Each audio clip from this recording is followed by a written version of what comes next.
In part B, we have the graph of y equals f of x minus g of x passing through the point 0, -1. We want to find y prime of 0 and y double prime of 0 and determine whether y has a relative min, relative max, or neither at x equals 0, and give a reason for your answer. Well, these types of problems often are going to want us to use the second derivative test. We'll know that y prime of 0 equals 0, assuming that it does.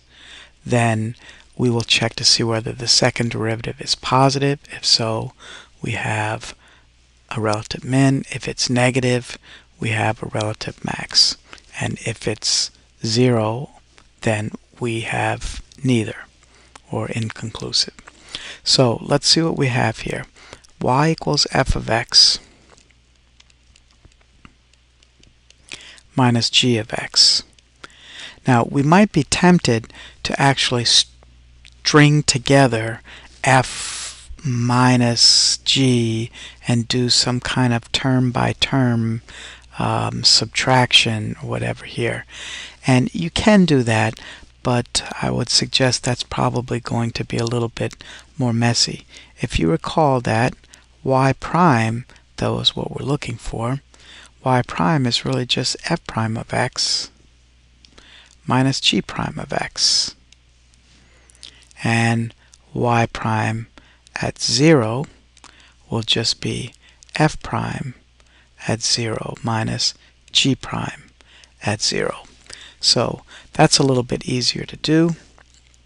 If we find f prime of x to be, just take the derivative, piece by piece or term by term derivative of f of x. That'll give us -1/2, and then plus 4x over 3, then -9x squared over 4, etc. And f prime of 0, when we plug in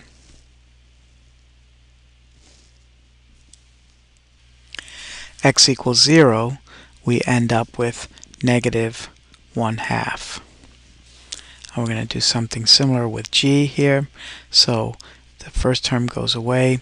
Then we have -1/2 g prime of x is -1/2. And then plus 2x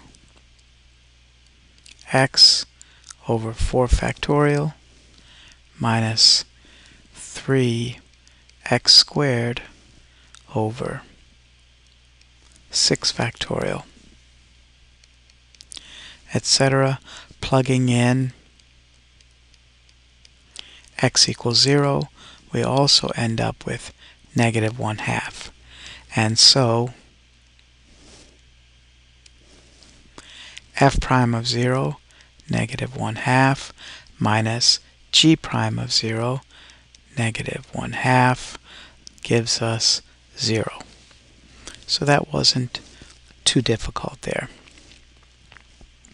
Now we want y prime prime of 0. So again, y prime prime of 0, y prime prime is just f prime prime of x, second derivative, minus the second derivative of g of x. And second derivative of y at 0 will just be second derivative of f at 0 minus the second derivative of g at 0. And so let's take the second derivatives now. Second derivative of f is 4/3, then minus 18x over 4, etc. f prime prime of 0 is going to be 4/3. Then second derivative of g will be 2 over 4 factorial minus 2 times 3 would be 6x over 6 factorial.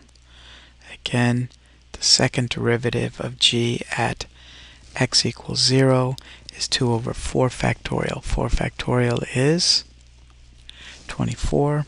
So 2 over 24, which is 1 over 12. And so we're ready to calculate. Second derivative of f is 4/3 minus second derivative of g at 0, 1/12. Whatever that is, it's greater than 0. So since y prime of 0 equals 0 and y prime prime of 0 is greater than 0, then y has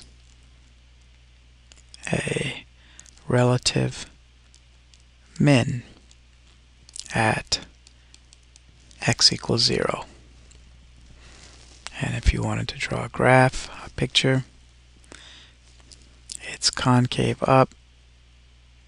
You have a horizontal tangent at 0, and so that is a minimum.